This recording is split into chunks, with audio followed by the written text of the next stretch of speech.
Hey guys. Oh, hubby must be home.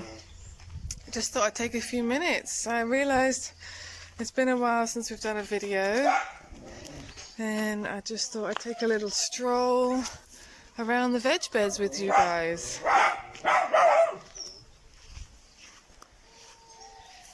Magma's over there. I'll say hi to the chickens. So it's been a strange few days. That's probably why we haven't been on video very much, because Andy is waiting to find out if he's going to lose his job or not. It's the bad side to this pandemic, isn't it? Everybody's losing jobs left, right and centre, so I guess it's our turn. So it's been very, very stressful. Yeah, I don't really know what else to say about it, really. It is what it is. We continue to just stay positive. The children don't fully know the situation because they don't need to have that kind of stress. So if you've been following us on Instagram, you'll know that we are doing a massive sale on the Roe Cottage eco shop, because we really need to sell that kind of stuff, and at the minute it's just dead stock that's just sitting there, and it needs to be sold so that we have a bit of extra cash in our pockets for this uncertain time. And we're not selling it to make any profit. Literally, everything's being sold at cost price, more or less. Just trying to get the money back. So we'll see how that goes. What else has been happening? The garden's been doing really well. The beans are finally shooting up. We've got a good, probably maybe a good 6 inches of growth since the last garden tour that we did. The carrots are looking good. The beetroots have exploded. So we've just bought, this is what I love about gardening. You can buy these herbs in the supermarkets in those little pots and just come put them in your garden and they'll just keep growing. That's what we did with the parsley, which now is looking amazing. This is the coriander, or if you're in the States, the cilantro. So I had to look up why we had two different names. But apparently, if you harvest the plant for its leaves, it's called cilantro. If you harvest the plant for the spice and the seeds, it's called coriander. Go figure. And then we've got some basil over there. So that's going to taste amazing. Boo, here she is. Come back from the post office, huh? Mm-hmm. So there we go. So I've just been doing a garden tour. Look at, oh my gosh, those courgettes are just exploding. They are getting massive. But there's loads of courgettes under there. Wait, come take a look at this one. What? Look, there's like two courgettes merged together. Oh my gosh, it is. It's twinsies. They're doing really well. The tomatoes are starting to flower. Bless you. Okay. The lettuce, we've got more lettuce than we ever know what to do with. So next year we will definitely not be planting as much lettuce as that. Hi Herbie, how was the post office? It's fine, it was virtually empty, and they're not doing the queuing system anymore. They're doing, well, you can go into the shop and there can be more than one person in the shop, so. Ah, okay. Yeah. Did you wear your mask, young lady? Yes, I did. Good girl. Andy refuses to wear a mask. I don't refuse to wear a mask, I don't believe it. Necessary. Yeah. I mean, no one... I was within nowhere near anybody, so... Yeah, but... Okay. Yeah, that's not... I'm not going to argue this point on masks, but I read an analogy that somebody put up once that said, imagine two people are naked and one guy pees on the other guy. So you're the guy that's just been peed all over and it's disgusting. Now imagine you've got clothes on and the other guy's naked and he still pees on you. At least your clothes are protecting you a little bit. Now imagine you've both got your clothes on and the other guy has an accident. Only the other guy gets peed on. Right? That's the whole point of the mask. But then, like, It just if prevents the germs from spreading. Like, if you're wearing a mask and they're wearing a mask and they're infected, you minimise the risk. It's not going to block it out, okay, we all accept that, but the mask will minimise the risk. But then, if the other guy's wearing a mask and then he coughs and you're not wearing a mask, he's still got the fully fledged, like, front thing goes down to here. Yeah, but it's still only half protection, because if any of his germs come out of his mask, they're still going to hit you. But if you're wearing a mask as well, they'll hit the outside of your mask. Why is there a flower on the beans? There is a flower on the beans. Do you want to see the flower on the beans? Like a little flower. There's a flower. The flower means there'll be beans. Nice, and there's like other little flowers. Mm. Oh, we have another addition. Hey, monkey. What are these? Tomatoes. So I'll continue our discussion about our situation once the kids are away. Because they don't need to know. In the meantime, I'm going to show you the chickens. Hey, girls. Remember that Snowy? Magma's down here somewhere. Magma, you were making a lot of noise earlier. And there we've got bossy lady, Esther, and behind her is Pepper. So Pepper's at the bottom of the pecking order in this little crew. Esther's the boss, and she's mean, man. Woo, we've seen her pecking away at people. Pepper, just recently, she has started getting broody, which is just a disaster if you have hens. It means she thinks she's trying to hatch an egg. So she stopped laying. She was laying on top of everybody else's eggs. And she was not leaving the nesting box, which means they don't eat or drink as much as they need to. So we had to break her out of that, which I think we've managed to do. I mean, she still looks quite proud of herself. Is she a proud chicken? Oh my goodness. The thing is, once one chicken gets broody, they can all get broody. So Snowy was hot on her tails. She was staying in the nesting box as well during the day. So we just basically blocked off the hen house during the day after we got some eggs laid, and then just blocked it off.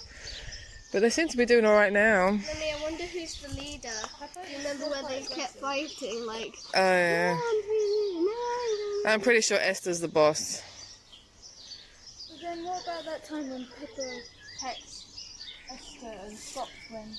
Well, when Magma and Esther had a face-off. Yeah, I still think Esther's the boss. She's the big chicken. Yeah, she's still the one that, no one else is allowed to eat until Esther's had her fill.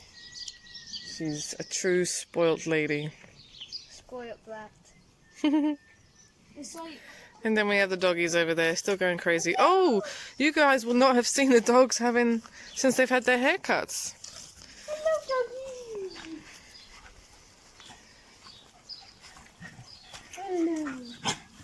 Hello. So, woo, there they go. What's that? Oh my gosh, he's so fast, you just can't keep hold of him. Do you want to taste Otto? This is Charlie's haircut. You're a handsome boy now, aren't you? Connie, do you want to taste Otto? What's that? He just wants to chase a ball. That's all he ever wants to do. Finally got my whirligig up, so now I can hang the clothes up in the sunshine. How do you work it? I clearly don't teach you guys enough home skills. You pull out the bits at the top and open it up like a parasol. Go on, pull.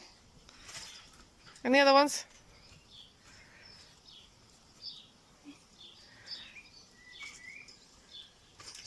Come on, it's concreted in, you're not going to get that thing out.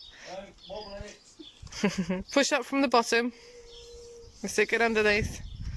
Push up, push, push, push, push, push, push. Go on, use those arm muscles until you hear a click. Hey, it's up. Now you just need to go do some laundry and hang it up.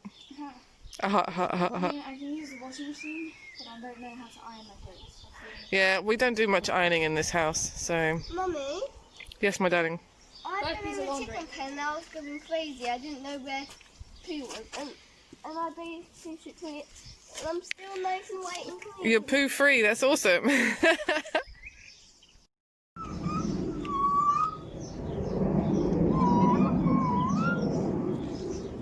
You going in, girl?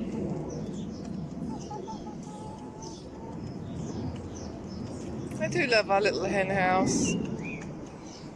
Especially since it's man-made.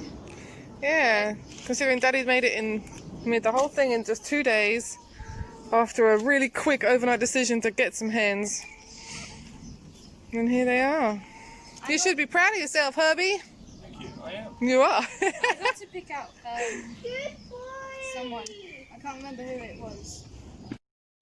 So yeah, as I was saying, we are just trying to fathom what life might be like if Andy does lose his job. We're trying to establish whether or not I can get a job. We're trying to figure out best scenarios and what have you. So it's all a bit all over the place really at the moment. Just try and get into my chair. Oh, hold on. I like it.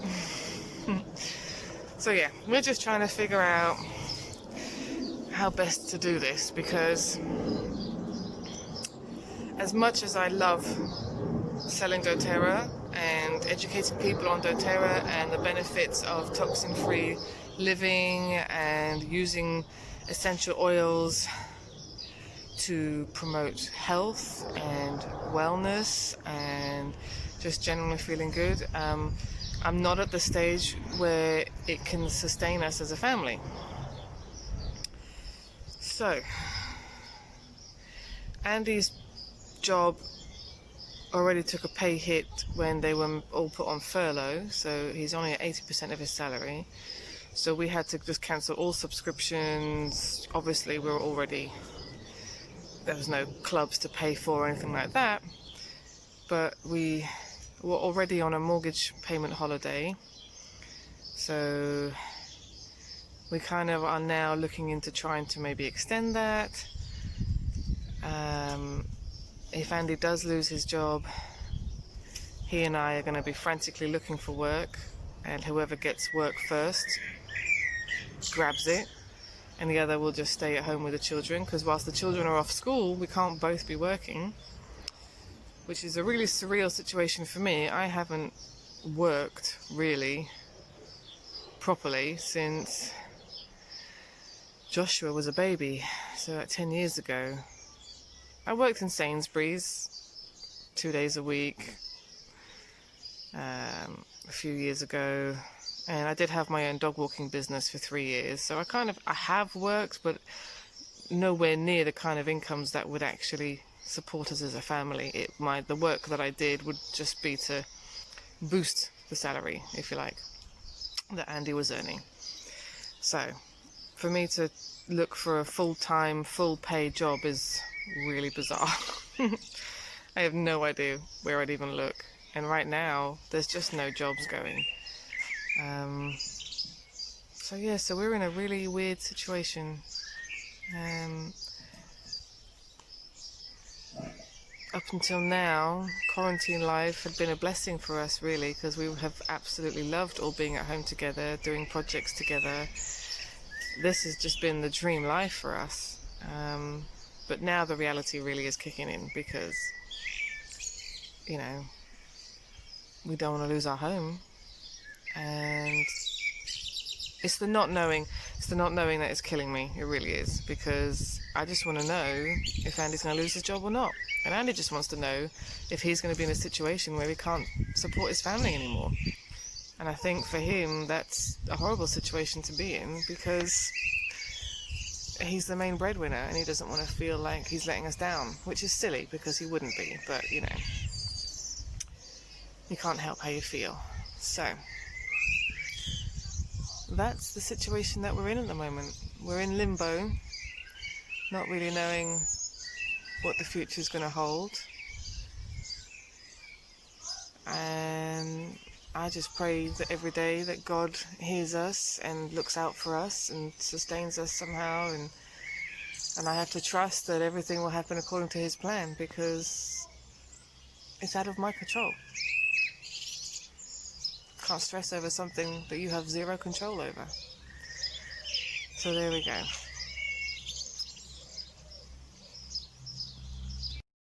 So anyway, enough moping. Let's cheer up the conversation and look at my favourite view from the comfort of my seat. I love this view. This really makes me feel like we've accomplished something that we've been wanting to do for probably 8 years. Probably longer actually. 11, 12 years. We haven't had a vegetable garden since before Constance was born. We never really managed to get it up and running when the children were little. But here we are, in the middle of a quarantine crisis, in the middle of a global pandemic, and we're kind of reaching our dream of being self-sustainable, or at least of going towards that goal. You know, we dream of being homesteaders, but you know, we never have the land for that. But we love what we have so far. Yes, we do. I have to say, this house and I have a love-hate relationship. I did not want to buy it. Andy could see a vision of it back then. He just gave me a dirty look. But we are slowly making it the home that we both wanted. So it is getting there. It is our home. I pray that we don't lose it. It would be devastating.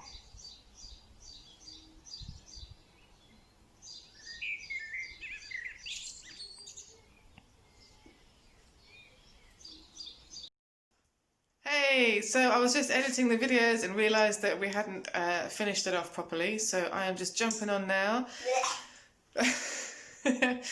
to tell you guys that we really appreciate you watching our videos and commenting, liking, subscribing. It all means a lot to us. We really enjoy making them, documenting how we're surviving during this quarantine, the good, the bad, the ugly. So thank you for your support. Thank you for sharing the videos. We really appreciate it. We'll catch you guys on the next one. Bye.